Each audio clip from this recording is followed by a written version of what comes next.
ओम नारायणाय परिपूर्णगुणार्णवाय विश्वोदय स्थितिलयोन्नियतिप्रदाय ज्ञानप्रदाय विबुधासुरसौख्यदुःख सत्कारणाय वितताय नमो नमस्ते। अभ्रमं भंगरहितं अजडं विमलं सदा आनंदतीर्थमतुलं भजे तापत्रयापहम्। भवति यदनुभावादेडमूकोऽपि वाग्मी जडमतिरपि जन्तुर्जायते प्रज्ञमौलिः। सकलवचनचेतो देवता भारती सा मम वचसि निधत्तां सन्निधिं मानते च। अस्मद्गुरुसमारम्भां टीकाकृत्पादमध्यगां श्रीमदाचार्यपर्यन्तां वन्दे गुरुपरम्परां। विद्यायां विबुधाचार्यं वेदज्ञानाब्धिचन्दिरं दुर्मतध्वान्तमार्ताण्डं सत्यध्यानमुनिं भजे। 50 वर्षपर्यन्तं सततं रामपूजकः श्रीसत्यप्रमोदगुरुराट् भासतां नो हृदम्बरे। बन्धुस्त्वं गुरुरिष्टदैवतमिति त्वत्पादपङ्केरुहं प्राप्तं मां परिपालयेति सततं याचे निबद्धाञ्जलिः। चित्तं मद्गुणदोषचिन्तनविधौ नूनं मनं मा कृथाः श्रीसत्यात्मगुरो त्वदङ्घ्रियुगलं हित्वा न मे सद्गतिः। यैरहं शुकवत् सम्यक् शिक्षितोऽस्मि कृपालुभिः तान् वन्दे धेनुपाचार्यान् तत्त्वज्ञानार्थसिद्धये। श्रीगुरुभ्यो नमः। हरिः ओम हरिः ओम हरिः ओम हरिः ओम। स्वस्तिस्तु अचेडसन्मङ्गलानि सन्तु। श्लोकैकश्रवणपठनमात्रेण वक्तुश्च श्रोतॄणां निखिलकलिकृतकल्मषापनोदनपुटतरे धर्माद्यखिलपुरुषार्थसाधनीभूते अद्य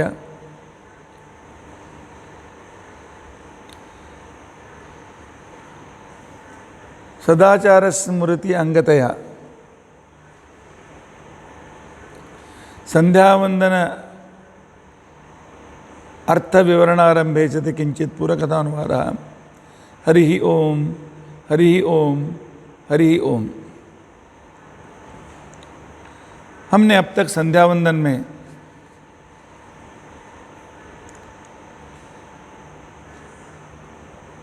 आसन शुद्धि के बाद भूतोच्चाटन, उसके बाद कर शुद्धि और बाद में जिस अंगुली से हम गायत्री को गिन रहे हैं उनमें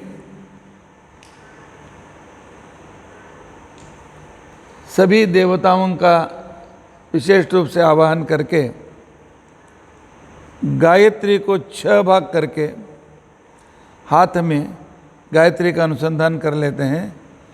तत्सवितु अंगुष्ठकाभ्यां नमः, वरेण्यं तर्जनीभ्यां नमः, भर्गो देवस्य मध्यमाभ्यां नमः, धीमहि अनामिकाभ्यां नमः, धियो यो नः कनिष्ठकाभ्यां नमः।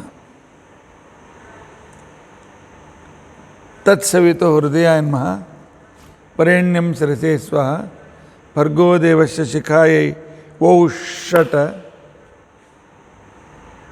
धीमहि कवचायुहं, धियो यो नः नेत्राभ्यां वौषट, प्रचोदयात् अस्त्राय फट।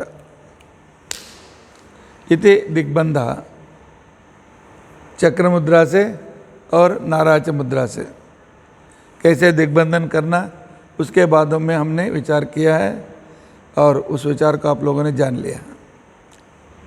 अभी हम गायत्री मंत्र के जप के नज़दीक पहुंच गए हैं। पहले गायत्री का आवाहन, गायत्री की ऋषि, छंद, देवता इत्यादियों को जान लेना, गायत्री मंत्र प्रतिपाद्य महालक्ष्मी और ब्रह्मपत्नी गायत्री का ध्यान और गायत्री मंत्र प्रतिपाद्य श्री विष्णु का ध्यान अर्थात सूर्यांतर्गत नारायण का ध्यान अत्यंत महत्वपूर्ण है। श्रीमद् आचार्य के मध्वाचार्य जी के संप्रदाय में न आने वाले अनेक व्यक्ति अभी तक भी एक 6 मुख वाली गायत्री देवी है, हम उसकी उपासना करते हैं। इस तरह के कुछ तंत्र ग्रंथों के आधार पर उपासना कर रहे हैं, लेकिन नहीं, ठीक नहीं, क्योंकि सूर्यांतर्गत नारायण ही उपास्य है और नृसिंह पुराण इसके लिए अत्यंत स्पष्ट रूप से प्रमाण है।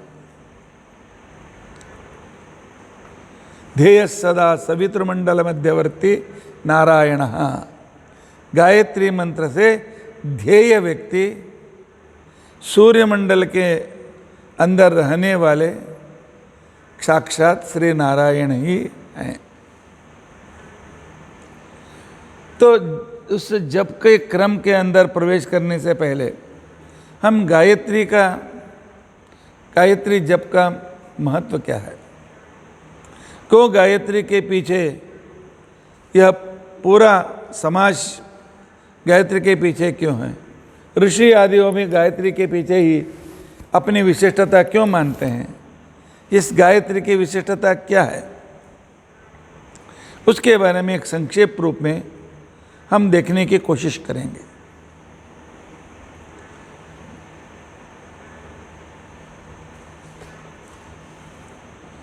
सर्वसामान्यतया हमारे दुखों के लिए कारण हमसे किए हुए पाप हैं। पाप के कारण अन्य सब कुछ शरीर में शक्ति रहती है और करने का स्किल रहता है और इच्छा भी रहती है। सब कुछ होने पर भी हम सुखी नहीं होते हैं। इसके लिए शास्त्रों में कहा गया है, हम सभी 5 तरह के पाप करते हैं। पहला पाप है मनुष्य हो करके हम शास्त्रों का अध्ययन नहीं करते हैं, क्योंकि शास्त्रों के अध्ययन के लिए ही भगवान ने इस मनुष्य को जन्म दिया है। अध्ययन अथवा श्रवण करना बहुत अत्यंत अनिवार्य है, वह नहीं करते हैं, इसलिए हमें ब्रह्म हत्या पाप हमें लग जाता है। हम ब्रह्म हत्या पाप से युक्त हो जाते हैं। ब्रह्म का मतलब है वेद शास्त्र। और दूसरा है भगवान में जितने जो गुण हैं उन गुणों के लिए एक शब्द है सुरा। लेकिन हम ऐसे हैं, वे गुण मुझ में हैं, इस तरह ईगो से अहंकार से हम घूमते रहते हैं। मैं बहुत रूपवान हूँ, मेरे समान कोई नहीं है, मेरे समान श्रीमान अमीर कोई भी नहीं है। इस तरह अपने आप को हम सुपीरियर कॉम्प्लेक्स में डाल करके भगवान के गुणों की चोरी करते हैं। अर्थात भगवान में रहने वाले समग्र ऐश्वर्य परमात्मा में है, इसको लोग भगवान कहते हैं। भग शब्द का अर्थ है ऐश्वर्यस्य समग्रस्य, वीर्यस्य यशसः श्रियः, ज्ञान विज्ञानयोश्चैव षण्णाम भग इतीर्ण। समग्र ऐश्वर्य, समग्र पराक्रम वीर्य, समग्र कीर्ति, समग्र संपत्ति, समग्र ज्ञान और समग्र विज्ञान जिस व्यक्ति के पास है हम उसे भगवान कहते हैं। वह भगवान सिर्फ लक्ष्मीपति नारायण है, दूसरे कोई नहीं। इसके लिए उसके गुण को मैं बहुत बुद्धिमान, बहुत ज्ञानी, बहुत विज्ञानी जो अहंकार करते हैं, इसके लिए सुरापान नाम का दूसरा पाप हमें लग जाता है। हम उस पाप के दुख को हमें अनुभव करना पड़ता है। और तीसरा पाप करते हैं, हम चोरी करते हैं। मैं ही सब करता हूँ, भगवान की ज़रूरत नहीं है, भगवान के गुणों की चोरी करते हैं। और दूसरा, हम सभी चोर हैं। क्यों? जो किसान हमें धान्य उगाता है, कभी उसको हम थैंक्स कहते हैं क्या? उसे ला करके दुकानों में रखते हैं, हमारे लिए ला कर रखते हैं। वो ला कर रखने वाले जो ट्रांसपोर्टर हैं उन्हें भी थैंक्स कहना बहुत ज़रूरी है। दुकानदार को थैंक्स कहना बहुत ज़रूरी है। उसे खरीदने के लिए, शक्ति देने के लिए जो जहाँ नौकरी करते हैं उन्हें भी थैंक्स करने की ज़रूरत है। और उसे पकाने वाली पत्नी को थैंक्स कहने की ज़रूरत होती है। और भूख इत्यादियों को देने वाले भगवान को तो हमेशा थैंक्स करने की ज़रूरत होती है। लेकिन हम कुछ भी चिंतन किए बिना खा करते हैं, मजा करते रहते हैं। इतने ऋणों के ऋण का जो पाप होता है उसे ही चोरी कहते हैं। और सबसे बड़ी चोरी करते हैं, भगवान को समर्पण किए बिना हम जो खाते हैं वह बहुत बड़ी चोरी है। सबसे पहले उस खाने का अधिकारी है भगवान, उसको भोग लगाओ। भगवान ने कहा, सस्प्रूफ से कहा है, जो भोग लगाए बिना ये पचंती आत्म कारणात अपने लिए खाना बनाते हैं, सस्तेनो दंडमर्हति, वह चोर है, उसे दंडित करो। इसके लिए हम भगवान को समर्पण किए बिना खाते हैं। तो प्रश्न होता है, क्या हम होटल में जाते हैं भगवान को समर्पण करें? वहाँ पर उसके पहले कितने लोग खाए हुए रहते हैं, वह तो जूठन होता है, कैसे नैवेद्य करें? और रास्ते में वड़ा पाव वाले के पास लेने के बाद उसको भोग लगाना चाहिए क्या? पानी पूरी को भोग लगा कर पीना चाहिए क्या? अरे हम कहते हैं वहाँ जाते क्यों हो? जाना ही गलत है तो भोग तो नहीं लगा सकते क्योंकि वो झूठन रहता है। एक पाप, दूसरा पाप, तीसरा पाप, चौथा पाप। पवित्र घर में बने हुए पदार्थ को ही खाना, भगवान को भोग लगा कर, चाहे तो ऑफिस को जाते हैं तो डब्बा लेकर जाओ, लेकिन वो भगवान को भोग लगा हुआ रहना चाहिए। वह पाप भी हम कहते हैं। और कोई सुंदर स्त्री, उसके पीछे देखते हैं, उसके बारे में मन में विकार, बुरा विचार हम करते हैं। परपुरुष को देखने पर स्त्रियां भी बुरे विचार, उनके मन में मन की विकृति होती है। तो परस्त्री गमन नाम का वह भी पाप है। परस्त्री को टकटकी लगाकर देखते रहना भी पाप है। और उसके बारे में सोचना पाप है। उससे बात करने की कोशिश करना तीसरा पाप है। और उसे एकांत में मिलने के लिए कोशिश करना चौथा पाप है। उसके साथ जो विवाहिता नहीं हम मेरी पत्नी नहीं, उसे दूसरों से एकांत में उसके साथ मजा करना, सिनेमा जाना, गीता देखना, यह बड़ा पाप है। ऐसे 8 तरह के पाप हम परस्त्रियों के साथ करते हैं, इसलिए 8 तरह के मैथुन इस तरह शास्त्रों में कहा गया है। उस पाप से हमें बहुत भोगना पड़ता है। पत्नी के होते हुए भी पत्नी का सुख नहीं मिलता है, पत्नी बात नहीं मानती है, घर में जो सुख मिलना चाहिए वो नहीं मिलता है, क्योंकि हमने परस्त्री गमन पाप किया है। और 5वां, जो पापी हैं उनका सहवास करते हैं। शास्त्र में कहा गया है, किसी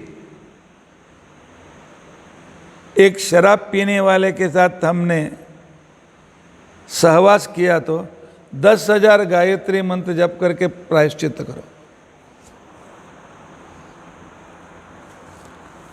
तो 4 महीने का कितना गायत्री करना है? जो तंबाकू, सिगरेट इत्यादि व्यसन रखता है तो उसके साथ सहवास करना भी, वो तो पीने वाला तो महापापी है, उसके साथ रहने वाला भी पाप लगता है। यह पातकी का सहवास, ये 5 महापातक हैं। ये 5 महापातक हैं। ये पातक कौन से हैं? ब्रह्म हत्या, सुरापान और स्वर्णस्तेय, परस्त्री गमन और पातकियों के साथ रहना। ये पापी तरह के जान अनजान, जानकर तो नहीं करना चाहिए, अनजान में ही हमसे यह हुआ हो तो इसके लिए एक ही प्रायश्चित है, गायत्री मंत्र का जप। पंचावसान गायत्री पंचपातक नाशिनी, इस तरह शास्त्र में कहा गया है। पंचावसान गायत्री पंचपातक नाशिनी, इस तरह कहा गया है। और जप करना, जप के मेन उद्देश्य पाप को दूर करना। पाप को दूर करके पुण्य प्राप्त करके यह जनन मरण का जो चक्र है, उस चक्र से हमें मुक्त होना। जकारो जन्म विच्छेद पकारः पापनाशना। जप, प बोलता है जप करो तुम्हारे पाप दूर हो जाते हैं। और ज बोलता है पुण्य प्राप्त करके तुम ये संसार चक्र में घूमना से मुक्त होकर के भगवान के सानिध्य में चले जाते हो, मोक्ष प्राप्त करते हो। इतना महत्व है इस जप का। यह गायत्री मंत्र आया कहां से, कब आया, कब से इस मंत्र का उपयोग हम ले रहे हैं? यह मंत्र प्राप्त हुआ सृष्टि के आरंभ में। प्रलय काल में जब पूरा संसार भगवान के पेट के अंदर चला गया, पानी के अंदर डूब जाता है, भगवान उसको अपने पेट के अंदर सभी जीवों को रखते हैं और जड़ प्रकृति को भी सूक्ष्म रूप से अपने यहाँ आश्रय देते हैं। उस समय पूरे वेद भगवान के बुद्धि में आश्रय ले लेते हैं।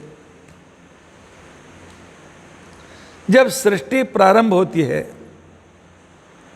उस समय भगवान हयग्रीव रूप लेकर के, घोड़े के मुंह से युक्त भगवान को हयग्रीव इस तरह कहते हैं, उस मुंह से वे सभी वेदों का उच्चारण करते समय पहले गायत्री अथ शब्द के बाद गायत्री का उच्चारण करते हैं। गायत्री का उच्चारण करते हैं। सबसे पहले हमें हयग्रीव रूप से मिला। ये घोड़े का मुंह क्यों? ये क्या तुम लोग, तुम्हारा शास्त्र है? हाँ, हमारा शास्त्र है। जप करने के लिए मनुष्य को अलर्टनेस चाहिए, एकाग्रता। और जो अलर्टनेस घोड़े में है वह मनुष्य में भी नहीं, प्राणी में भी नहीं, किसी में भी नहीं। घोड़े का अंग अंग अलर्ट है। हमारे हाथ पर मक्खी बिठा तो मैं दूसरे हाथ से हम उड़ाते हैं, दूसरे प्राणी अपने पूंछ से उड़ाते हैं, लेकिन घोड़ा क्या करता है, एक मक्खी बैठा वहाँ का चमड़ा हिलने लगता है और मक्खी उड़ जाती है। चाहे तो घोड़े के शरीर पर हाथ रखो तो वहाँ वाइब्रेशन शुरू होता है, हर एक कण का वाइब्रेशन। इसलिए उस गुण से हमारे भगवान ने पूरे संसार को सिखाने के लिए उन्होंने घोड़े का अहेग्रीव रूप लिया। इसलिए काम की अलर्टनेस के लिए मशीन को 1 horse power, half horse power, 2 horse power, 3 horse power, horse power बोलते हैं, एलिफेंट पावर कभी नहीं बोलते हैं। वैसे तो पावर तो एलिफेंट में ज़्यादा है, क्योंकि अलर्टनेस, एकाग्रता, जागरूकता, एकाग्रता और जागरूकता दोनों साथ साथ। जप के लिए जिसकी जरूरत हो है वह, इसके लिए भगवान हयग्रीव मुख से वेदों का उच्चारण करते हैं।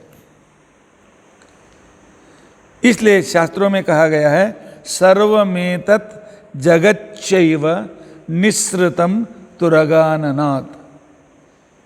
संपूर्ण वेद राशि उस हयग्रीव के मुख से निकला।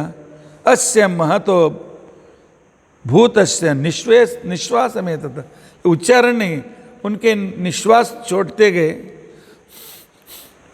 उनके। और घोड़े का निश्वास इतना जोर का होता है, तो उसी निश्वास के कारण सभी वेद हमें प्राप्त मिले। तो इसके बाद ब्रह्मा जी को भगवान ने अपनी नाभि से उत्पन्न करके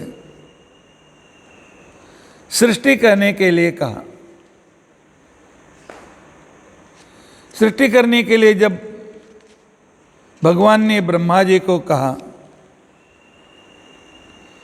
उस समय भगवान ने कहा, तप तप तप,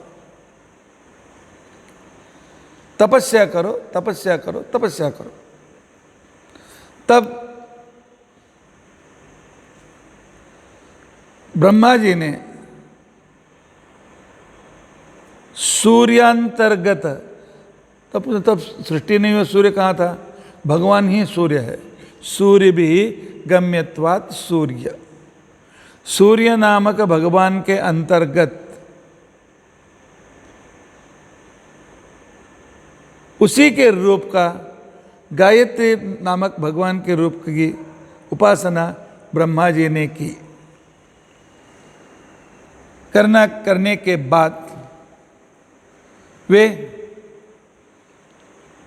रमांतर्गत नारायण प्रतिपाद्य गायत्री मंत्र को उन्होंने देखा, प्रत्यक्ष क्रिया, प्रत्यक्ष कर लिया। इसलिए प्रथम गायत्री के ऋषि हैं ब्रह्मा जी। और बाद में ब्रह्मा जी ने कहा, भगवान सृष्टि मुझे करने के लिए आप आज्ञा करते हैं, तो मैं आज्ञा कैसे करूं, कैसे सृष्टि करूं? उसके लिए मटेरियल, रॉ मटेरियल कहाँ से है? तब भगवान ने कहा, गायत्री का प्रथम पाद की उपासना करो। तत्सवितुर्वरेण्यम भर्गो देवस्य धीमहि धियो यो न प्रचोदयात्। 3 पाद, पहले ओम या चौथा पाद। पहले पाद की उपासना करो।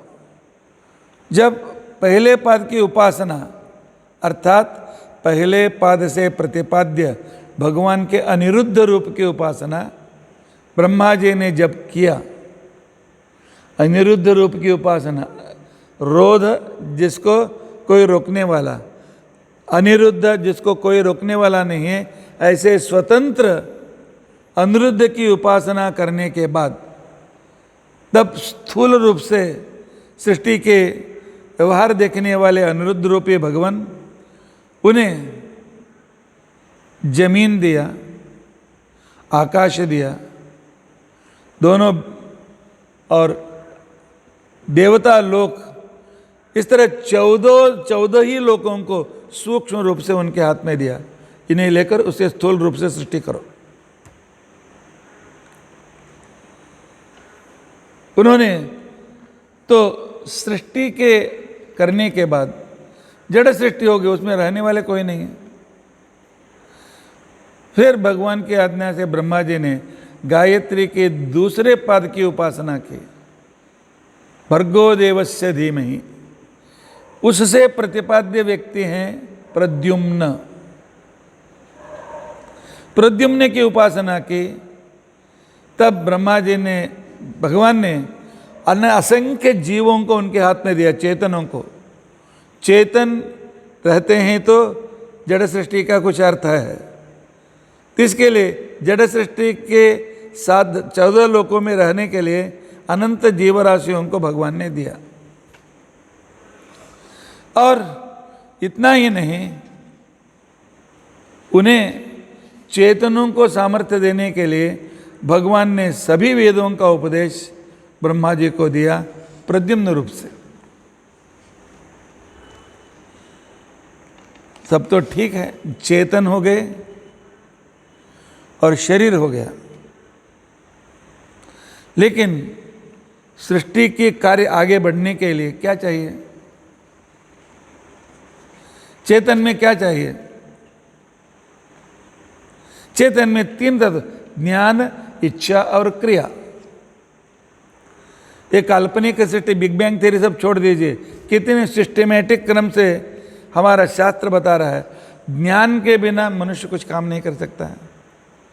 और ज्ञान है, मुझे रसोई करना आता है लेकिन मैं कुर्सी से उठता ही नहीं हूँ, तो कैसे से रसोई बनेगी? करने की इच्छा रहनी चाहिए। करने की इच्छा है लेकिन उठ करके मैं शुरू नहीं करता हूँ, क्या फ़ायदा? ज्ञान, इच्छा, क्रिया।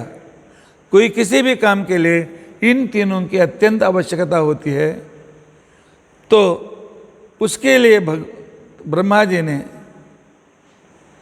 तीसरे पद की उपासना की, धियो यो न प्रचोदयात्। उसके प्रतिपाद्य भगवान है वासुदेव। अनिरुद्ध, प्रद्युम्न, वासुदेव। वासुदेव की उपासना उन्होंने की, तब भगवान ने ज्ञान, इच्छा, क्रिया देने के लिए, ज्ञान इच्छा देने के लिए वासुदेव ने, उसके प्रतिपाद्य हैं संकर्षण।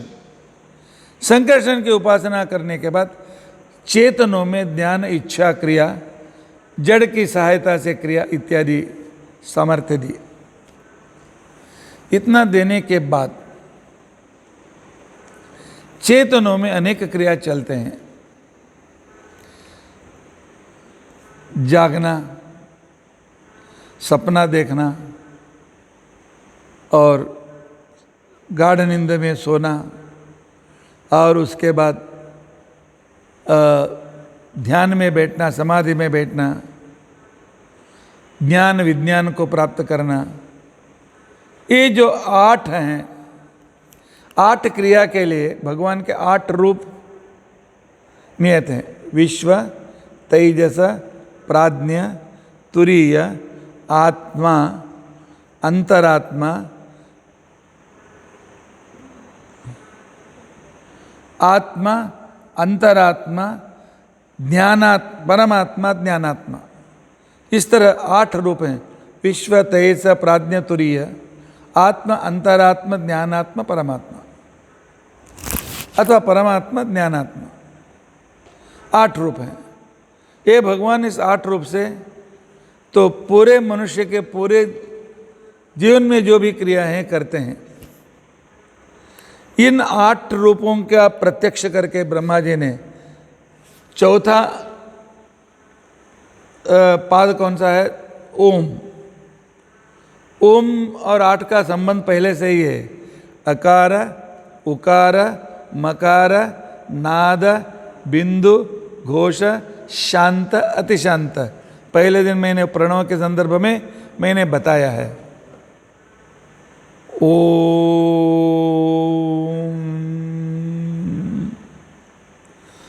ओम ओम नारायण माँ ओम ठीक नहीं है।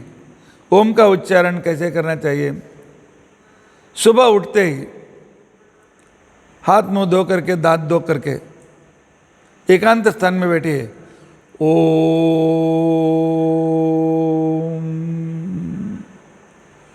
ओम।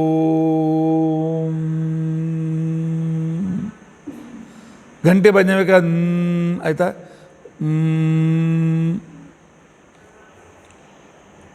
कम से कम 12 बार बोलो। कभी तुम्हारे कोलेस्ट्रॉल में, तुम्हारे हृदय की धमनियों में, कभी आजकल बोलते हैं क्या है, हार्ट ऑपरेशन करना है क्योंकि तुम्हारी नाड़ियों में फैट बैठा हुआ है, उसके दूसरा ब्लॉक है। आपके कभी धमनी ब्लॉक नहीं होते क्योंकि ओम उच्चारण से हमारे जो अल्ट्रासाउंड है, अल्ट्रासाउंड सभी नाड़ियों में घूमना शुरू करती है। अल्ट्रासाउंड जब घूमना शुरू करती है तो सब ब्लॉक अपने आप खुल जाते हैं। और एक बार सुन लीजिए,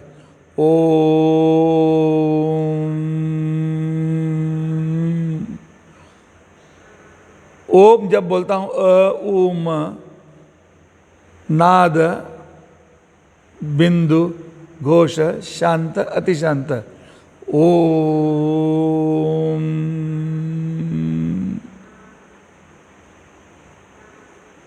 इस 8 में विश्व, तेईस, प्राज्ञ, तुरीय, आत्मा, अंतरात्मा, परमात्मा, ज्ञानात्मा, ये सभी इन 8 रूपों से परमात्मा प्रतिपाद्य हैं। इनकी उपासना जब ब्रह्मा जी ने किया तो तब भगवान संतुष्ट हो गए। उन्हें अपने 100 साल के बाद मुक्ति, और मुक्ति में सबसे श्रेष्ठ आनंद, संस्कृत में शत मतलब पूर्ण, बस उनकी योग्यता के अनुसार पूर्ण आनंद भगवान ने उन्हें दिया, शतानंद प्राप्ति हुई। तो हमें क्या करना चाहिए? हमारे शरीर को और हमारे जीव को, हमारे ज्ञान, इच्छा, क्रिया और हमारी सभी अवस्थाओं में सब तरह की एक तान लाने के लिए 4 पाद गायत्री की उपासना में करनी है। फिर भी ब्रह्मा जी कुछ असमाधान में थे, कुछ अतृप्त थे, अतृप्त रहने लगे। तो भगवान को मालूम था, फिर भी भगवान ने उनसे पूछा, क्यों रे पुत्र? भगवान का पुत्र भगवान है, ब्रह्मा जी हैं, उनका नाभि कमल से उत्पन्न हो गए, क्यों आजकल कुछ असमाधान, दुखी दिखाई देता है? ब्रह्मा जी ने कहा, आपके अनुग्रह से कोई दुख नहीं है, एक ही असमाधान है मुझे, वो असमाधान है आपसे इतना लिया मैंने, लेकिन आपको मैं कुछ नहीं दे सकता। मैं तुमसे लिया उस ऋण में मैं पड़ा हुआ हूं। उसे कहते हैं प्रतिग्रह दोष। माँ हमें खिलाती है, पिताजी कमा करके लाते हैं, और मैंने कहा दुकानदार इत्यादि सब पहले शुरू में कहा, इतना लोगों से हम ले रहे हैं, सब कुछ ले रहे हैं, हम दे नहीं रहे हैं तो पाप लगता ही है। उसे प्रतिग्रह दोष बोलते हैं। माँ पिता से इतना लेते हैं, माँ पिता ने देह दिया, सब कुछ दिया, उनके जिंदा रहते उनके हर बात को मानना और उनकी सेवा करना, और उसके बाद मरने के बाद ऊर्ध्व क्रिया करना, बाद में गया और मातृ गया में जाकर के पिंड प्रदान करना, इससे हम थोड़ा सा ऋण से मुक्त होते हैं। पूर्ण से पूर्ण नहीं, लेकिन प्रतिग्रह दोष से दूर होने के लिए इतना कर्तव्य है। ब्रह्मा जी ने कहा मैं इस कर्तव्य को कैसे मैं निभाऊं? तब भगवान ने कहा, गायत्री में रहने वाले मेरे 10 रूपों का चिंतन करो, तुम ऋण से मुक्त हो जाओगे। गायत्री में रहने वाले 10 रूप कौन से हैं? आपने कल ही सुना है। गायत्री में 10 अवतार, मत्स्य, कूर्म, वराह, नारसिंह, वामन, भार्गव, परशुराम, राम, कृष्ण, बुद्ध, कल्कि। कल के प्रवचन को आप याद करो और उसमें आपको मिलेगा तत्स के कारण ओम, यह मत्स्य रूप का विवरण है। तत्स ओम भूर्भुवः स्वाहा, यह कूर्म रूप का विवरण है। उसके बाद तत् सवितुः वरेण्यम भर्गः देवस्य धीमहि धिया नः प्रचोदयात्। ये सभी तत्सवितुर्वरेण्य में जो दशपदा गायत्री है, उसमें सभी 10 अवतारों का वर्णन है। तो इस तरह दशावतार भगवान की स्मरण करते करते हम प्रतिग्रह दोष से तो जो लिया है उस ऋण से हम मुक्त होते हैं, तब तक मुक्त नहीं होते हैं। इसलिए गायत्री मंत्र करना अनिवार्य है। और गायत्री मंत्र में कौन सी शक्ति है मालूम है? गाधि नाम का राजा, उसका लड़का था विश्वामित्र, युवक, राजकुमार, युवराज। विद्या बहुत बड़ी थी, बहुत पराक्रमी था, बहुत तेजोवान था, सब अच्छे गुण थे। इसलिए प्रजाओं का पालन करना, कभी कभी दुष्ट मृगों को मारने के लिए शिकार के भी निकालता था। एक बार 2000 सैनिकों को लेकर के ऋषि मुनियों को पीड़ा देने वाले सभी उनके आश्रम के परिसरों को मृग को नाश करने के लिए पूरे विस्तार जंगल के लिए 2000 सैनिकों को लेकर चले गए। लेकिन उनके दुर्दैव से तूफान आया, बरसात हुई। 3 दिन तक यहाँ वहाँ सब लोग आगे नहीं जा सकते, पीछे नहीं जा सकते, जहाँ थे वहीं थे। 3 दिन के बाद जब बरसात और तूफान थम गया, उस समय सब भूखे प्यासे, सब कपड़े गंदे हो गए थे, फट गए थे, भूखे थे, प्यासे थे, क्या करें? तो उसे कहीं पर कोई आश्रम मिलेगा देखते समय, तो वशिष्ठ का आश्रम उन्हें मिला। तब वशिष्ठ जी ने कहा, वशिष्ठ जी के पास कहा, तो वशिष्ठ जी ने कहा, जाओ मेरे आश्रम में नदी है, आश्रम के बाजू में नदी बहती है, स्नान करके आओ, सब कुछ व्यवस्था करूँगा। आने के बाद राजा के लिए उसके जैसे वस्त्र चाहिए वैसे राजसी वस्त्र की, और उसके बाद सभी सैनिकों को नया कपड़ा, उनके समवस्त्र, और सबके लिए सुग्रास भोजन, सब व्यवस्था। विश्वामित्र आश्चर्य में पड़ गया, इतनी व्यवस्था आश्रम में कैसे, जंगल के आश्रम में कैसा? उत्सुकता हुई, उसने वशिष्ठ से पूछा। वशिष्ठ ने कहा, मेरे पास कामधेनु है, बस कामधेनु को मैं प्रार्थना करता हूँ, जो चाहिए सब कुछ दे देती है। तो विश्वामित्र को ईर्ष्या हुई, ऐसे कामधेनु मेरे घर में रहा तो सैनिकों को खिलाने के लिए, बस सैनिकों के लिए खाना दे तो मिल जाता है, खर्चा करने की ज़रूरत नहीं है, परिश्रम करने की ज़रूरत नहीं है। इसके लिए उसने कहा, मुझे आप दे दीजिए। लेकिन वशिष्ठ ने कहा, वह ब्रह्मज्ञानी के पास ही रहती है, फल देती है, तुम लेकर गया तो भी कुछ फल देने वाले नहीं है। आप झूठ बोलते, नहीं देने के लिए ऐसे बोलते हैं। वशिष्ठ ने कहा, मैं तो नहीं देता हूं, चाहे तो लेके जाओ। तो तब जब गाय को लेने के लिए गए तो गाय ने अपने श्वास से अनेक सैनिकों की उत्पत्ति की और विश्वामित्र को हरा दिया। बाद में विश्वामित्र अनेक विशाल सैन्य अस्त्र शस्त्र के साथ आया और गाय के बीच में वशिष्ठ बैठ गए। गाय के पास कैसे जाता तो देखता हूँ। सभी अस्त्र, अग्निअस्त्र, वायुअस्त्र, वरुणास्त्र जो भी जानता था सब कुछ वह वशिष्ठ के ऊपर फेंकता था। तो वशिष्ठ के सामने उन्होंने अपना एक दंड रहता है, दंड को रख दिया। सभी अस्त्र वहाँ आ जाते थे, आगे वशिष्ठ तक नहीं जाते थे। तो इसके लिए उसने विचार किया, नहीं मुझे भी ब्रह्मज्ञानी होना है। इसलिए उन्होंने बड़ी तपस्या की। 2 बार उसमें विफल भी हो गए, लेकिन हट नहीं छोड़ा। अंत में उन्होंने गायत्री मंत्र का प्रत्यक्ष कर लिया। ओम भूर्भुवः स्वः तत्सवितुर्वरेण्यं भर्गो देवस्य धीमहि धियो यो न प्रचोदयात्। उस गायत्री मंत्र के प्रत्यक्ष से एक क्षत्रिय व्यक्ति ब्रह्मर्षि बन गया। इतनी विशिष्टता इस गायत्री मंत्र में है। इतना ही नहीं, गायत्री मंत्र प्रतिपाद्य भागवत, गायत्री भाष्य रूपोसो।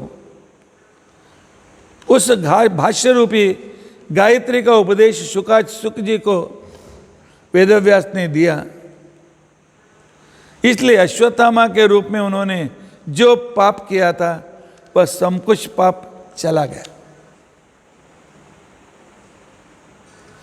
गायत्री मंत्र से ही एक शिकार खेलने वाला व्यक्ति शिकारी बहेल लिया तो वाल्मीकि ऋषि बन गए।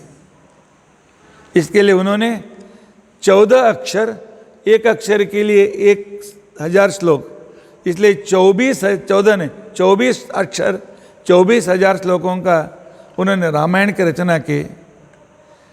पहले 1000 श्लोक शुरू होता है त से शुरू होता है, दूसरे 1000 शुरू होता है स से। तत्सवितु, एक एक अक्षर के लिए 1000 श्लोक उन्होंने उसकी रचना की। ये सब कुछ पुराने समय में हो गए, 1.5-2 साल पहले एक व्यक्ति उत्पन्न हो गए, उनका नाम था भागण्णा। पिताजी जल्दी चले गए, अपने पुत्रों को लेकर के उसकी माँ धर्मशाला में रहती थी, लेकिन सभी उसको तिरस्कार से देखते थे। बाद में उसने निश्चय किया नहीं, तो उसने गायत्री मंत्र को दिन रात जप करके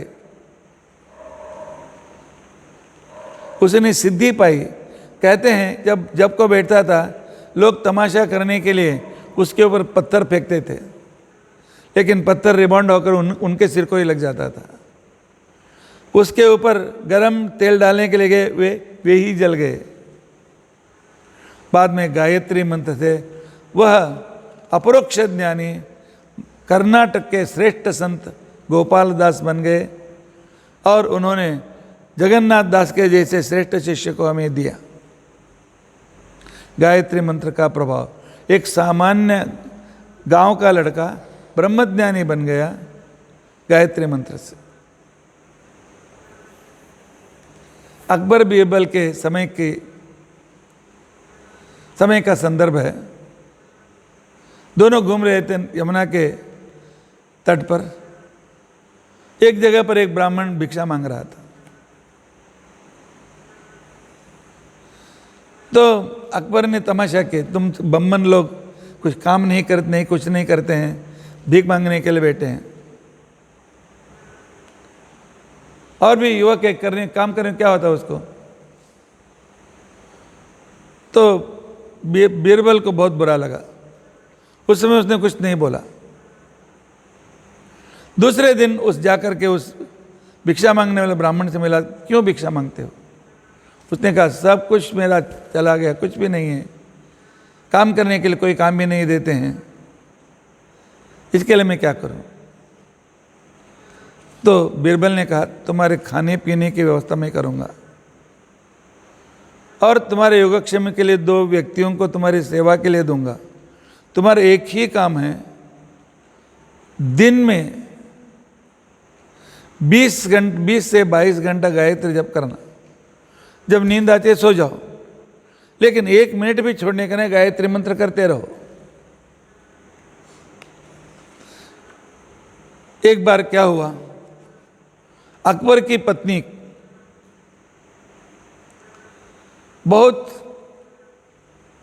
दुर्धर रोग से पीड़ित हो गई। राज वैद्यों ने हाथ झटा दिया, हाथ को झटका दिया, अर्थात अब हमसे नहीं हो सकता है, इस रोग को कोई भी कम नहीं कर सकता। अकबर बहुत प्यार करता था। तो तब बीरबल ने कहा एक महात्मा को लेकर आता हूं, लेकिन अंतपुर में जाने के लिए अनुमति देना चाहिए, साथ में आप भी जाओ, वह रोग दूर करेगा। हाँ, बुलाई उनको। एक आदमी को उन्होंने बुलाया, वह आया, गायत्री मंत्र से अभिमंत्रित करके उस रानी पर छिड़का रहा था। बस एक 5-10 मिनट गए होंगे, उसकी रानी उठकर बैठ गई, पूरा रोग निकल गया। तो बीरबल ने कहा आप जो चाहते हो उनको संपत्ति दो। जब उस आदमी को कुछ संपत्ति देने के लिए ताट आगे, क्या देखते हैं, कोई कहीं पर देखा है इसको, कहीं पर देखा है। जाने के बाद बीरबल ने पूछा, वो उसको देखा ऐसा लगता है। तो उन्होंने कहा जिस व्यक्ति को आपने देखा था भीख मांगते, आपने कहा था हमारे ब्राह्मण लोग ऐसा ही करते हैं, वही व्यक्ति है। इतना कैसे हो गया? ब्राह्मण गायत्री भूलते हैं तो भीख मंगे बनते हैं। हम सब भीख मंगे, नौकरी करते हैं तो काम करते हैं तो और पैसे लेकर के करते हैं। दूसरे के तू ही श्रेष्ठ, तू ही देवता, तू ही सब कुछ श्रेष्ठ, हाथ जोड़ करके उसके पीछे पड़ते हैं। क्यों? हमने गायत्री छोड़ दिया है। गायत्री मंत्र करने वाला व्यक्ति कभी भूखा नहीं पड़ता। अकबर बीरबल के समय का कहानी, अभी की कहानी बोलो। मथुरा में एक ब्राह्मण के घर में एक लड़का उत्पन्न हुआ। बाद में मालूम हुआ वह जन्म से अंधा था। तो उनके गुरुजी ने कहा उपनयन करो, गायत्री मंत्र की उपासना करने के लिए वो। तो उस लड़के ने गायत्री मंत्र की उपासना करके अपने पाप से मुक्त हो गया। बाद में विरजानंद नाम से बड़ा महात्मा हुआ। यह 50 साल के पीछे की कहानी है। इतना ही नहीं, वह वेद के षडंगों पर, आंख नहीं है फिर भी वेद के षडंगों पर अनेक ग्रंथ उसने लिखा है। वैदिक व्याकरण की भी रचना की है उसने। गायत्री मंत्र की विशिष्टता। ठीक है, हम कर सकते हैं। मनुष्य को अपनी स्तुति नहीं करना चाहिए, नहीं, उसके पहले तो गायत्री की उपासना का आज प्रत्यक्ष उदाहरण है हमारे स्वामी जी, उत्तरायण मठ के स्वामी जी, सत्यात्म तीर्थ स्वामी जी। बाल्य से ही स्वामी जी सत्यप्रमोद जी से गायत्री मंत्र उपदेश हुआ। वे गायत्री मंत्र करते करते आज उत्तरायण मठ के पीठाधीश बने हैं। सिर्फ पीठासीन नहीं, एक एक शब्द को हजारों अर्थ बोलते हैं। अनेक ग्रंथों का मुखोद्गत उदाहरण देते हैं। हमें किताब देखना पड़ता है, ढूंढना पड़ता है कहाँ प्रमाण मिलता है क्या। यह जीवंत प्रमाण है स्वामी जी।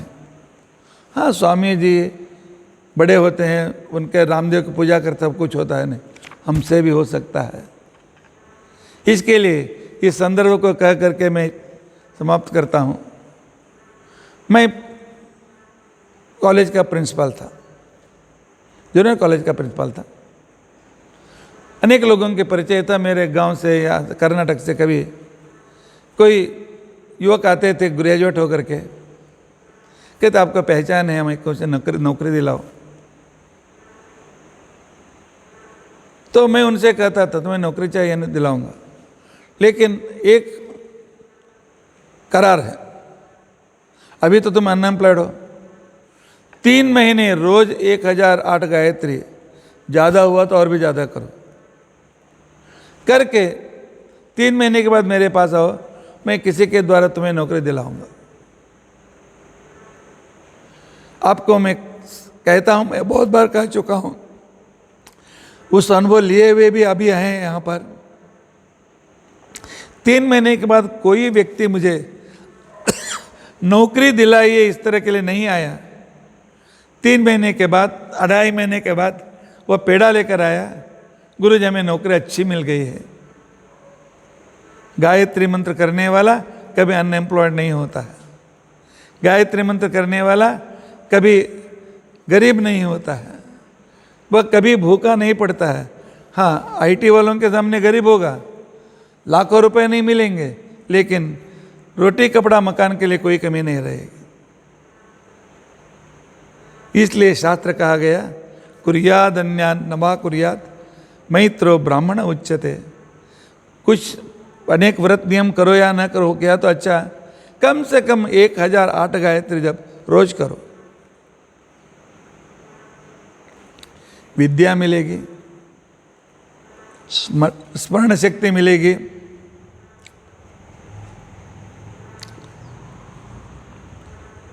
सबसे पहले memory power, grasping power, logical thinking power, skill, जो आदमी को आगे बढ़ने के लिए चाहिए, सब कुछ मिल जाए। इतना ही नहीं, गायत्री मंत्र करने वाला फिजिकल फिटनेस, साइकोलॉजिकल फिटनेस,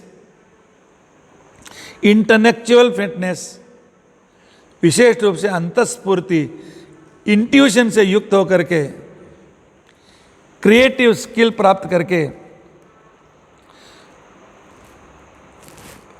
मन शक्ति को पाप करके असामान्य व्यक्ति, एक्स्ट्रा ऑर्डिनरी व्यक्ति बन जाएगा। इसके लिए कोई संशय करने की जरूरत नहीं है।